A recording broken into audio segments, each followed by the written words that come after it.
VD Sharma का कमलनाथ पर एक बड़ा हमला देखने को मिला है। कमलनाथ सिर्फ छिंदवाड़ा के नेता हैं, ये कहना है प्रदेश अध्यक्ष वीडी शर्मा का।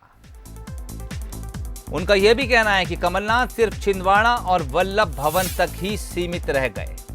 कमलनाथ ने बुंदेलखंड का हक मारा है। पन्ना का एग्रीकल्चर कॉलेज वो छिंदवाड़ा ले गए। ये तमाम आरोप बीजेपी प्रदेश अध्यक्ष वीडी शर्मा ने लगाए हैं।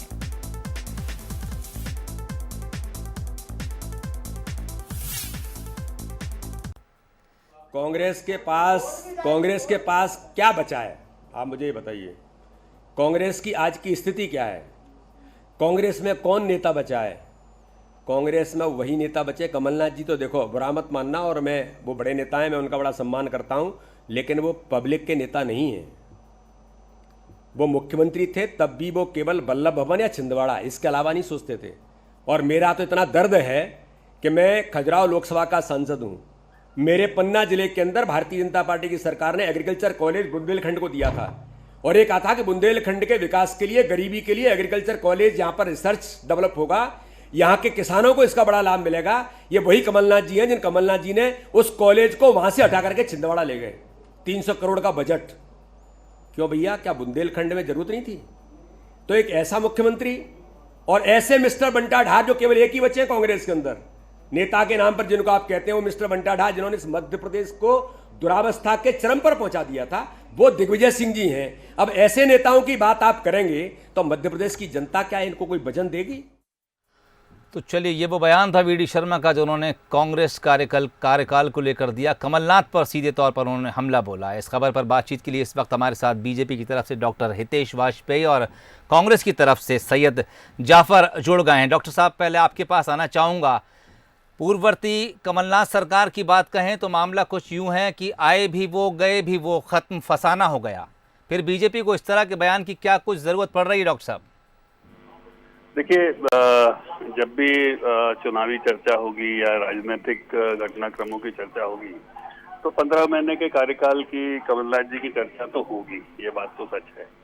और जब भी इस प्रकार की चर्चा होगी तो उन पर एक बहुत बड़ा आरोप कमलनाथ जी पर यह है कि उनके कैबिनेट से अधिकांश फैसले जो हुए हैं वो छिंदवाड़ा के लिए ही हुए। ये जब फैसले होते भी थे तब भी हम सब लोग, आप लोग भी इस बात से भली भांति वाकिफ है कि उन्होंने नकुलनाथ जी के कहने पर और अपने स्वयं के क्षेत्र को ध्यान में रखते हुए छिंदवाड़ा संसदीय क्षेत्र में खास तौर से जो खजाने का मुख मोड़ा था, तो स्वाभाविक है कि वो चर्चा का विषय रहेगा ही रहेगा।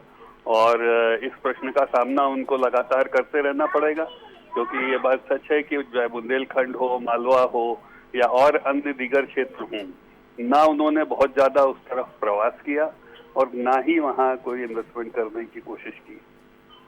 सैयद जाफर, आपके पास आना चाहूंगा। आरोप यह भी है कि वल्लभ भवन और छिंदवाड़ा के ही होकर रह गए कमलनाथ सिर्फ।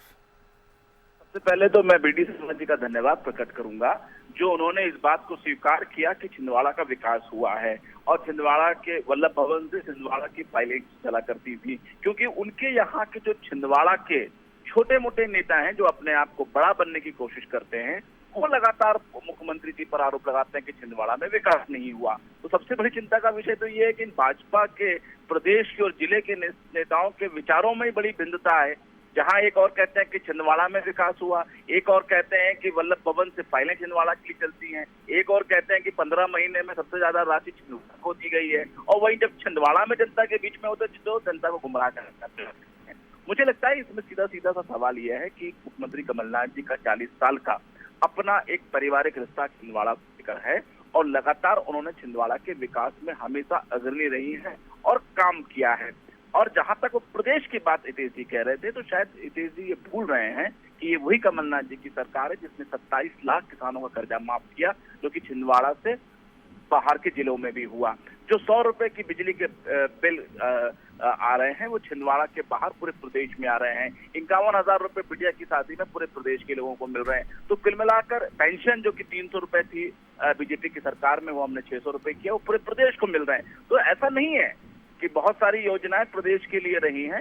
छिंदवाड़ा में उनका विशेष लगाव रहा है। छिंदवाड़ा के विकास को उन्होंने हमेशा प्राथमिकता दी है, तो मुझे नहीं लगता कि इसमें कोई संकोच की बात है। जी चलिए, सैयद जाफर का कहना है कि वो मध्य प्रदेश के सीएम थे, इसलिए उन्होंने पूरे प्रदेश के लिए काम किए। डॉक्टर साहब, आपसे एक आखिरी सवाल पूछना चाहूँगा, उसके बाद मैं चर्चा को ख़त्म करूँगा।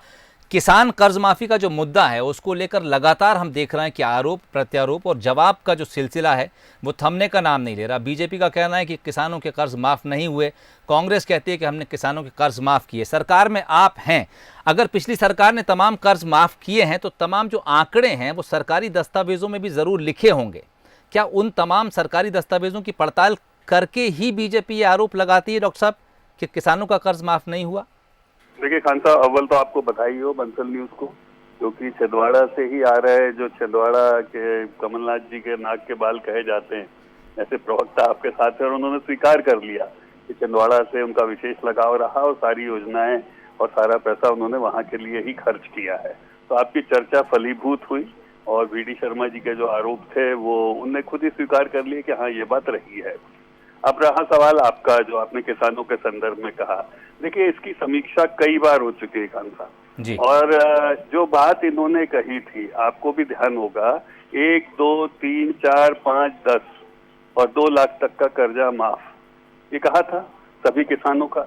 जब हम गेहूं खरीदी करते हैं और हमारे रिकॉर्ड्स लेते हैं तो विधानसभा के पटल पर 80 लाख किसानों के लिए रखे गए, उसको घटाकर इन्होंने संख्या 50 लाख के अंदर कर दी, 30-35 लाख तो वैसे ही हटा दिए। उसमें भी फिर उन्होंने हरे लाल नीले पीले फॉर्म भरे थे, आपको याद हो। और उसके बावजूद भी हमारा ये कहना था हमेशा कि आप तो एक किसान खड़ा करिए जिसका 2 लाख रुपए का कर्जा आपने माफ कर दिया हो, फिर 5,000 2,000 किया होगा इसमें, क्योंकि भाई अब आपकी इज्जत ही फंस गई थी तो कुछ ना कुछ तो आपको करना था। लेकिन आपने कहीं ना कहीं चुनावी रूप से 15 महीने तक, तो जब तक आप रहे, आप सभी किसानों का कर्जा नहीं माफ कर पाए, ये बात सच है। और छोड़िए इन बातों को, इस बात का निर्णय मध्य प्रदेश के किसान कर लेंगे। और आज जहां भी जाते हैं नेता कांग्रेस के, उनको वो सर्टिफिकेट प्रमाण पत्र कितने बांटे पता है आपको? लाखों रुपए के प्रमाण पत्र बांट दिए, करोड़ों रुपए के विज्ञापन जारी कर दिए इसके ऊपर, लेकिन किसान का कर्जा 2 लाख रुपए तक का वो माफ नहीं कर पाए।